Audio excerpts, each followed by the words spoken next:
Hello, Jennifer Priest of the Zutter design team here to tell you about two new products that came out at our summer CHA trade show.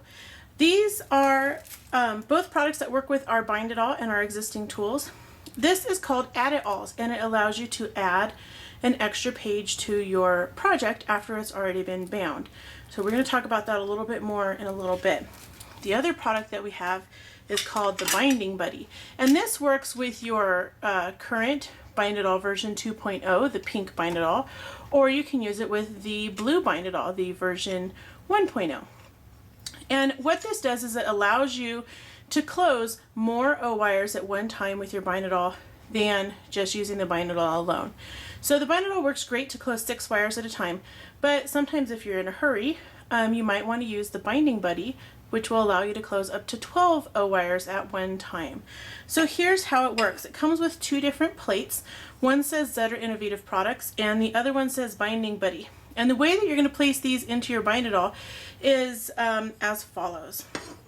So the portion of the Binding Buddy that says Binding Buddy is actually going to slip over the part of the plate on your Bind-it-All that moves when you press the handle down. So what you'll do is press the handle down on your Bind-it-All, slide the Binding Buddy or slip the Binding Buddy right over top of this plate. You want to make sure that it's centered, and then you will just close the handle. So now the plate is installed, and this plate is removable, so you can take it apart or take it off of your Bind-it-All when you're getting ready to transport it, or you can just use it when you need to close more O-wires at one time, and take it off when you're just closing 6 O-wires at a time. The next part of the Binding Buddy is this plate, and this attaches to this backer plate here on your Bind-it-All. And there's a piece of tape right here that is non-slip tape, so that when you're squeezing your O-wires or closing them, they will not slip.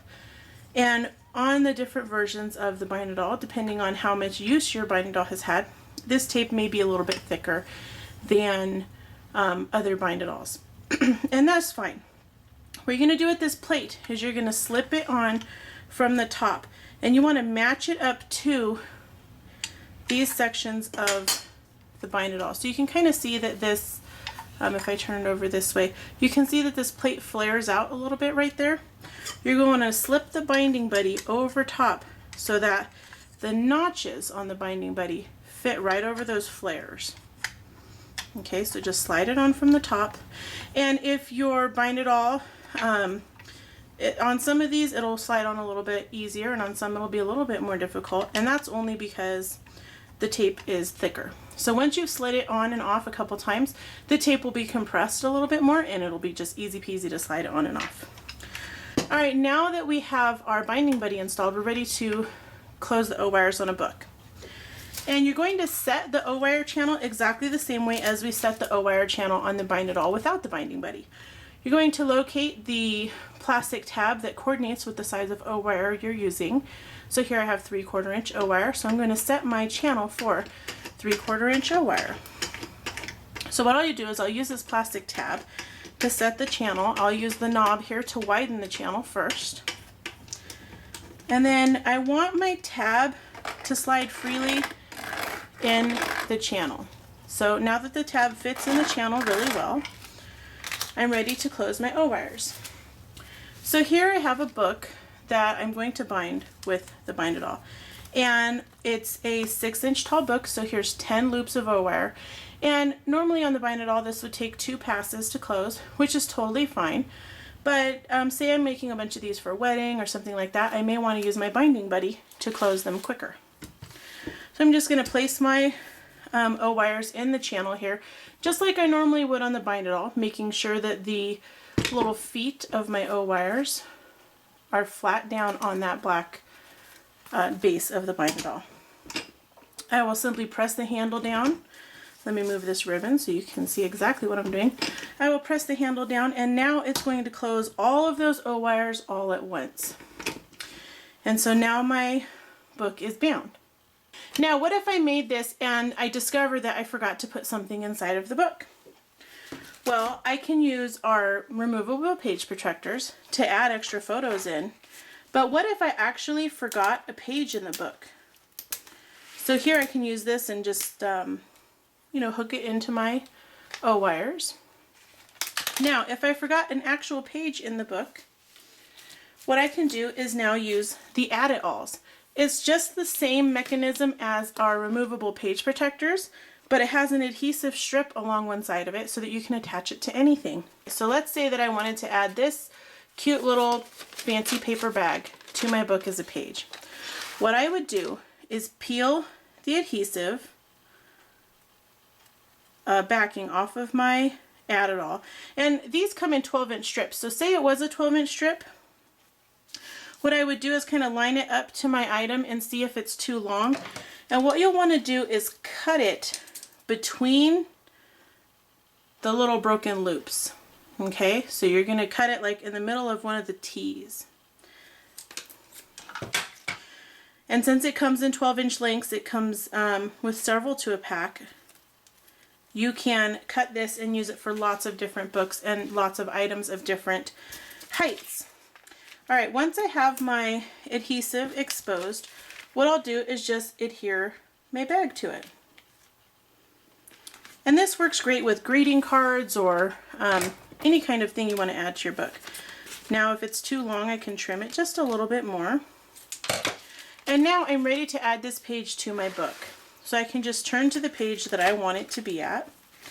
Let's say right here.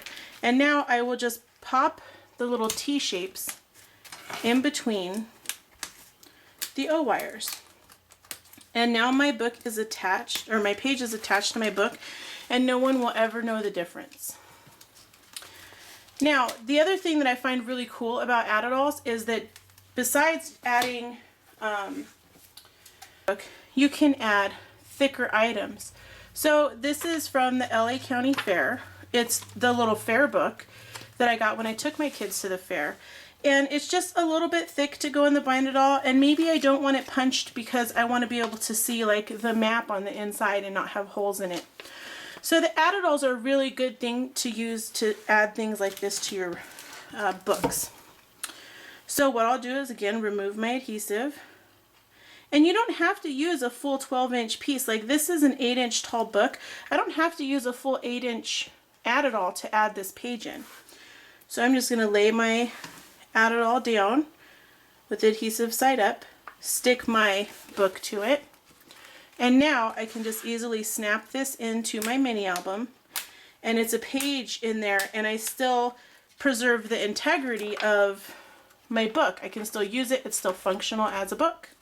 But it's part of my album now, so I have it all here in one place, everything we did at the fair. The other thing I like about Add-it-alls is that you can add them to irregular pages like this. It has these cute little scallop edges, and you don't really want to put them into your Bind-it-all. With Add-it-alls, I can decorate my pages in a class, and then I can preserve the cute little edges by using just the adhesive. So I'm not punching the holes into my page, I'm just adding basically like a pre-punched holes to my page. So again, I'll just kind of line it up and see where I need to cut. You always want to cut in the center of the T. Remove the adhesive. And then I'm just going to place my page right onto the Add-it-all. So now I can hook this into my mini book. Like I can take the one that I made earlier, and I can hook this into it as a page, but I still have my really cute little scalloped edges there. And I didn't have to, I could go ahead and decorate this while I was in my class and not worry about having to come home and figure it out, or say I didn't bring my Bind-it-all with me to a crop and I did a make and take. I can now add those pages to my book without having to punch through them.